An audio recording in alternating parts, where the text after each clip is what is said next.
सूर का विप्रलम्ब श्रृंगार भाग 1। रस शास्त्र के पंडितों ने अन्य रसों की तुलना में श्रृंगार रस को महान और श्रेष्ठ इस कारण भी माना है कि इसमें संयोग और वियोग जैसी दो विशाल चित्रपटियाँ जुड़ी हुई हैं, जिनके हाव भाव और वियोग की दशाएं आदि चित्रों से इस रस में पूर्णता और समग्रता की दृष्टि स्वतः आ जाती है। संस्कृत में भोज ने अपने श्रृंगार प्रकाश में श्रृंगार को ही रसराज स्वीकार किया है और कालिदास ने भी श्रृंगार को एकमात्र रस रोमणी माना है। हिंदी में श्रृंगार को रसराज की कोटि तक पहुंचाने वालों में महान कवि सूर का ही नामोल्लेख किया जा सकता है। सूर ने श्रृंगार की जिस गहराई तक पहुंचाने की चेष्टा की है, उस तह तक जाने का साहस अन्य कवियों में नहीं हुआ है। संयोग की तुलना में सूर का वियोग पक्ष अधिक मार्मिक और प्रभुविष्णु कहा जाता है। यह सत्य भी है कि मनुष्य सुखानुभूति को अकेले ही भोगने की आकांक्षा रखता है, परंतु दुख को वह विश्वजनीन धरातल पर प्रतिष्ठित करके ही अपने भार को हल्का करना चाहता है। वस्तुतः जब तक उसके दुख में 10-20 लोग सम्मिलित नहीं होते, उसे नहीं लगता कि उसका दुख कम हो रहा है। अंग्रेजी साहित्य में बहुचर्चित कवि शैली ने अपनी प्रसिद्ध कविता स्काईलार्क में यहाँ तक कह दिया कि our sweetest songs are those that tell our saddest thoughts, अर्थात हमारे सबसे मधुरतम गीत वे ही हैं जो विषाद की कथा कहते हैं। सूर के संयोग श्रृंगार का आरंभ वियोग के वात्सल्य के वियोग पक्ष से हुआ है। इस संबंध में आचार्य शुक्ल लिखते हैं, उनका विप्रलम्ब श्रृंगार भी ऐसा ही विस्तृत और व्यापक है। वियोग की जितनी अंतर्दशाएं हो सकती हैं, उतने ढंगों से उन दशाओं का साहित्य में वर्णन हुआ है और सामान्यतः हो सकता है वे सब उनके भीतर हैं। साहित्य शास्त्र के आचार्यों ने विप्रलम्ब श्रृंगार के 4 अंगों की चर्चा अपने ग्रंथों में की है: पूर्वराग, मान, प्रवास, करुण। भोज ने श्रृंगार के संदर्भ में विप्रलम्ब श्रृंगार की महत्ता को स्वीकार किया है। उनके अनुसार संयोग बिना वियोग की उसी प्रकार पुष्टि नहीं प्राप्त करता जैसे कसेले वस्त्र पर रंग अच्छी तरह नहीं चढ़ता। न ही बिना विप्रलम्भे संभोग पुष्टि मश्नुते कसायते ही वस्त्रादौ भूताय रागो विवर्धते। पूर्वराग। विश्वनाथ ने अपने ग्रंथ साहित्य दर्पण में कहा है कि श्रवण अथवा दर्शन से परस्पर अनुरक्त नायक नायिका के समागम के पूर्व की प्रथमावस्था को पूर्वराग कहा जाता है। इस दृष्टि से विचार करने पर सूर सागर में विशुद्ध पूर्वराग से संबद्ध चित्र प्रायः प्राप्त नहीं होते, क्योंकि राधा और कृष्ण परस्पर मिलते रहते हैं और मिलकर बिछुड़ भी जाते हैं। हाँ, श्रवण दर्शन का किंचित आभास इस पंक्ति से अवश्य में मिलता है: सुनति रहत श्रवण नंद डोटा, करत रहत माखन दधि चोरी। किंतु इसे विशुद्ध रूपेण पूर्वराग की दशा का चित्र नहीं कह सकते। मान।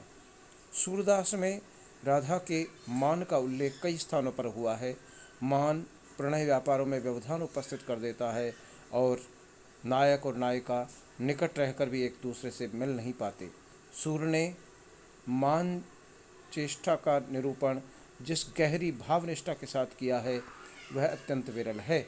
सूर ने मान विषयक चित्रों को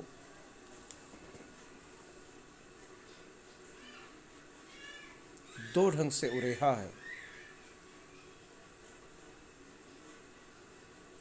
सहज और सामान्य रूप से, अलंकृत पद्धति से। सहज और सामान्य रूप में प्राप्त होने वाले मान विषयक चित्र अधिक मर्मस्पर्शी और हृदयस्पर्शी हैं। सूर के इस पद में दूती राधा को समझा रही है कि यह ऋतु मान करने की नहीं है।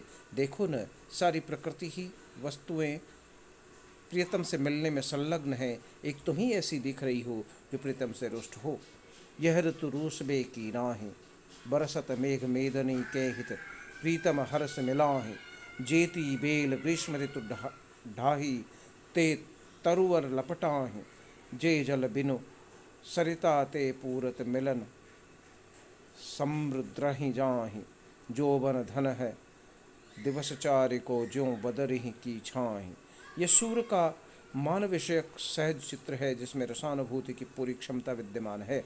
अब एक अलंकृत चित्र प्रस्तुत किया जा सकता है जिसमें सूर की प्रौढ़ कलात्मक दृष्टि का प्राधान्य है। राधे हरि रिपु क्यों न छिपावती, मेरु सुता पतिता के पति सुत ताको क्यों न मनावती, हरि वाहन तावाहन उपमा सोते धरे दृढ़ावती, नव अरुसात बीस तो ही शोभित काहे अगर लगावती, सारंग वचन कहो करी हरि सोच, सारंग वचन न भावती, सूरदास प्रभु दर बिना तो लोचन दरस बिना तो लोचन नीर बहावत। अर्थात हे राजे, तुम अपने क्रोध, हरि सूर्य रिपु तम क्रोध को क्यों नहीं छिपाती, तथा काम मेरु हिमालय सुता पार्वती पति शंकर पति विष्णु सुता कामदेव को क्यों नहीं मनाती, कामदेव की आराधना क्यों नहीं करती।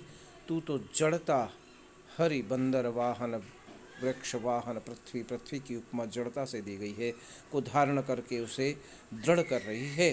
तुम्हें 16 नव और 7 16 श्रृंगार बहुत अच्छा 20 लगता है, फिर कृष्ण मिलन के लिए देर कर रही हो।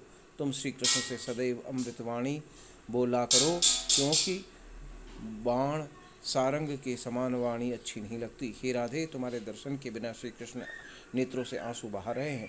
इस प्रकार स्पष्ट है कि सूर्य ने यथास्थान अपनी दोनों दृष्टियों का विनियोग मान के संदर्भ में किया है।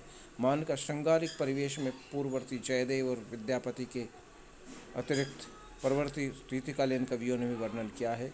हाँ, यह अवश्य है कि सूर्य ने मान के निरूपण में राधा के सौंदर्य को भी जोड़ा है। श्री कृष्ण राधा के अनुपम सौंदर्य को देखकर मोहित हो जाते हैं और वह मान की मुद्रा में कामवाण से प्रहार करने में नहीं चूकती। प्रवास विप्रलंब के अंतर्गत अधिकांश पदों में प्रवास का निरूपण काव्योचित सरसता के साथ किया गया है। वियोग की 10 दशाओं और शारीरिक कृष्णता, संताप, पंडुता आदि का वर्णन जगह जगह हुआ है। श्री कृष्ण के मधुर प्रवास से संबंधित जिन भावपूर्ण चित्रों को सूर्य ने प्रस्तुत किया है, वे सहृदयों को काफ़ी प्रभावित करते हैं। प्रवास के अंतर्गत ऐसे संदर्भों की उद्भावना सूर्य ने की है कि उससे मानस की प्रसुप्ति चेतना एक साथ जाग उठती है। श्री कृष्ण ने मथुरा जाने के पश्चात प्रोषित पथिका को एक भी संदेश नहीं भेजा। गोपियाँ संदेश भेजते भेजते परेशान हो गईं। इतने संदेश श्री कृष्ण के पास भेजे गए कि उनसे मधुबन के कुएं भर गए होंगे। गोपियों ने कभी नहीं सोचा था कि श्री कृष्ण मथुरा जाकर उन्हें भूल जाएंगे और उनके साथ ऐसी निष्ठुरता का व्यवहार करेंगे।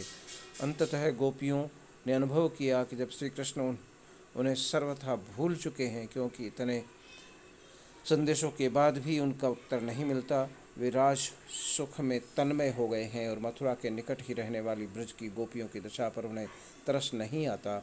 सूर्य ने इसकी व्यंजना जिस मनोवैज्ञानिक ढंग से की है वह श्लाघ्य है। सागर कूल मीन तलपत है, हुलसी होत जलमीन पीन।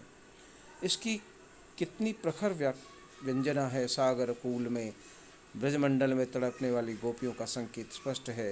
हुलसी होत जलमीन में जल राज सुख में लीन गोपियों को भूल जाने वाले श्री कृष्ण की निष्ठुरता का भाव सहज रूप में व्यक्त हुआ है।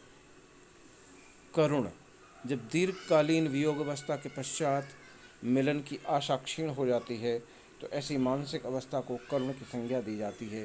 विप्रलंब में करुण की स्थिति अत्यंत हृदय विदारक होती है। सूरसागर में करुण से संबंधित कुछ पद बड़े ही हृदयग्राही और संवेदनात्मक हैं। तद विषयक एक भाव चित्र इस प्रकार है। नैना भय अनाथ हमारे, मदन गोपाल उहाँ ते सजनी, सुनियत दूर सिधारे, वे समुद्र हम मीन बापुरी, कैसे जीव ही नारे, हम चातक वे जलद श्याम घन, पियत सुधार से प्यारे, मथुरा बसत जाय दर्श आस दर्शन की, जोय नैन मगहारे, सूरदास हमको उलटी विधि मृत कहूँ ते पुनि मारे।